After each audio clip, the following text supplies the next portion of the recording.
एक भाई का हम सभी अनुभव सुनेंगे। एक भाई था, नया नया ज्ञान में जुड़ा था। तो जब नया नया ज्ञान में जुड़ा था तो उसको 1-2 साल हो गई थी। 1-2 साल हो गई थी तो उनके भाइयों ने कहा कि तुम डेली डेली कहाँ जाते हो। उसने कहा कि मैं तो शिव बाबा की मुरली सुनने के लिए जाता हूँ डेली। तो उन्होंने कहा कि भाई डेली मत जाया करो।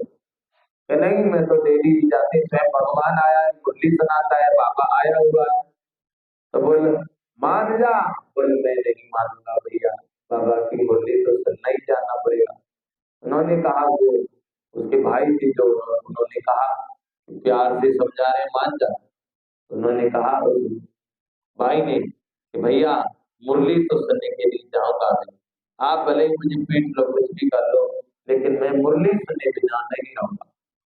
तो उनके भाइयों ने क्या कहा, तो उन्होंने कहा कि तेरा शिव बाबा बचा लेगा तो हम तुझे छुट्टी दे देंगे, हम तुझे आज बांधेंगे। उन्होंने कहा कि भैया आप मुझे बांध लो, लेकिन मेरा शिव बाबा में चैलेंज है, मेरा शिव बाबा 5 मिनट के अंदर खुलवा देगा। तो भाइयों ने क्या किया, पूरा गांव तमाशा देखने लगा।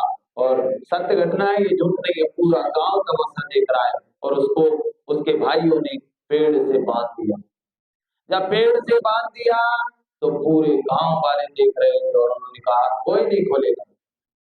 जब एक व्यक्ति ने, किसी ने जाकर के उसके पिता को कह दिया कि तुम्हारे बेटे को बांध दिया, उसका पिता ऐसी सुनी बात तुरंत ही दौड़ा हुआ चला आया और आकर के तुरंत ही 5 मिनट से पहले ही उसको खोल दिया।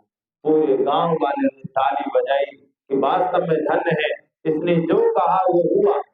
उसी दिन से फिर उनके भाइयों ने झूठ पट्टी दे दी कि हमने जो वायदा किया है उसको पूरा करेंगे, इसीलिए आप डेली मुर्गी सुनने जाओ।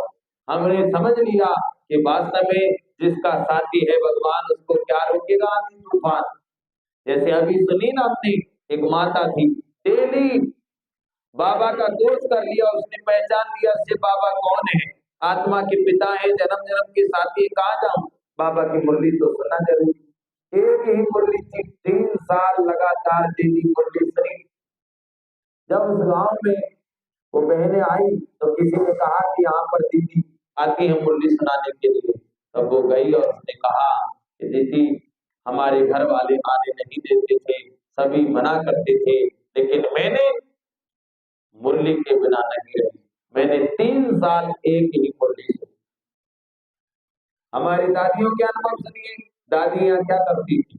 जैसे बड़े बड़े घरों की दादियां थी, और जब नई नई जान में चली थी, जब कुछ दिन हो गए थे तो उसके बाद में घर वाले मना करते थे तो मुरली सुनने के लिए नहीं जाओ।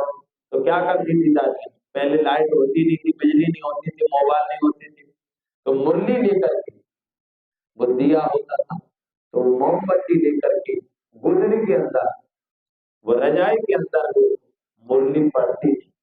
सोचिए बाबा कितना प्यार करता है हमें, और हम सभी मुरली को साधारण समझ लेते हैं। मुरली साधारण नहीं है, ये को नहीं है, ये मुरली आत्मा का भोजन है। जो बाबा ने कहा आज ज्ञान घृत है ये, तो आत्मा की जो ज्योति है बुझ जाती है तो उसमें घृत डाला जाता है, इसीलिए मुरली जरूरी सुनना है। एक ऐसे ही एक माता थी, उसकी कमर ऐसे यहाँ से झुकी हुई थी और डेली को झुक करके चलती थी। उसके पति ने उसको सब जगह दिखाया, लाखों रुपए खर्च किए, 10-20 लाख रुपए खर्च किए, लेकिन डॉक्टरों ने मना कर दिया कि भाई इसकी कमर ठीक नहीं होगी। तो लेकिन मुरली सुनने के लिए डेली जाती थी। उसके पति ने कहा कि तुम कहाँ जाती हो डेली डेली, अरे तुम घर पे छोड़ के यार चली जाती हो मुरली सुनने के लिए, अब नहीं जाओगी डेली में। उसने कहा मैं तो जाऊंगी। तो उसने कहा कि नहीं जाएगी, उन्होंने कहा मैं तो जाऊंगी। तो एक दिन कहा, दूसरे दिन कहा, वो ना नहीं मानी, तो मुरली सुनने के लिए चली गई और उसके पति ने डंडा तैयार करके रख लिया कि आज आएगी, आज देखूंगा मैं कैसे मुरली सुनने जाएगी। तो जैसे ही माता आई और उसने कहा मैंने तुमको मना किया था मुरली सुनने के लिए, नहीं जाऊंगी। तो उसने कहा मैं तो जाऊंगी मुरली सुनने के लिए, क्यों नहीं जाऊंगी, स्वयं भगवान आया है, पढ़ा रहा है, तो मुरली सुनूंगी।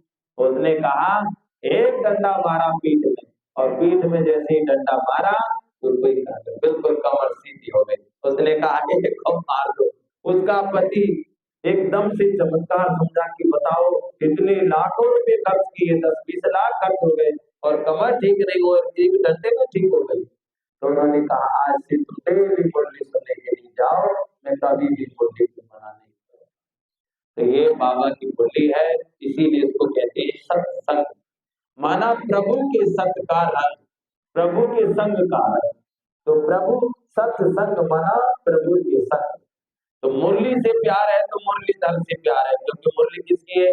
स्वयं भगवान की। परमात्मा स्वयं आया है धरती पर और आकर के पढ़ा रहा है। तो ये ज्ञान तो जैसे उसमें दिखाते हैं ना लक्ष्मण बूटी, तो वो कहते हैं ना कि रात रात में जाएगी भैया के प्राण बचेंगे, सूर्य उदय होने के पीछे लक्ष्मण नहीं बचेगी। तो बूटी क्या है?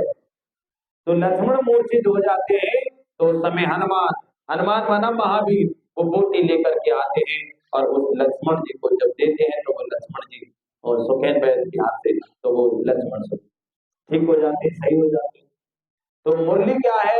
जैसे कोई मूर्छित हो गया तो उसको क्या है? संजीवनी गोली दी जाती है। तो बूटी क्या है? मुरली। जब मुरली सुनते हैं तो जब हार जाते, थक जाते, बिल्कुल मूर्छित हो जाते, क्या तो कोई सहारा नहीं है, हमको मरना ही अच्छा है। और जब बाबा का ज्ञान मिलता है, जब मुरली मिलती है तो वो फिर से जीने उठ जाते और फिर से खिलखिला उठते हैं। तो वाह जिंदगी वाह, वाह बाबा वाह, वाह मेरा पाठ वाह। ये तो कितना प्यारा बाबा है, जन्म जन्म का साथी है, सब कुछ देने के लिए आया है। 21 जनों की बादशाही, इतनी प्राप्ति है, एक एक मुरली के शब्द, एक एक लाख रुपए के शब्द, और पूरी मुरली में लगभग 1500 चलते, पद्मों की कमाई होती है मुरली में।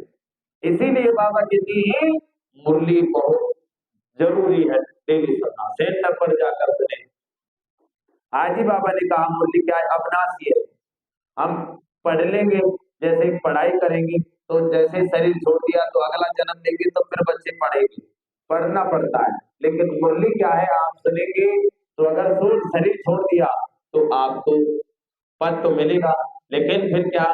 थोड़ा कम पद मिलेगा, लेकिन ये कभी इसका विनाश नहीं होगा। इसीलिए मुरली डेली सुनना चाहिए, मुरली सेंटर पर जाकर सुनना चाहिए और डेली मुरली सुनो। मुरली ही सारी समस्याओं का समाधान है, मुरली आत्मा का भोजन है, हर मनोकामना पूर्ण करने की सहज बुद्धि है मुरली, जीवन जीने की कला सिखाती है मुरली। इसीलिए आत्मा का भोजन है, ताजा और बिल्कुल शुद्ध पवित्र वो है मुरली। इसीलिए मुरली डेली सुनना चाहिए, मुरली बिना कभी भी नहीं रहना चाहिए। तो मुरली से प्यार है तो मुरलीधर से प्यार है। ओम शांति।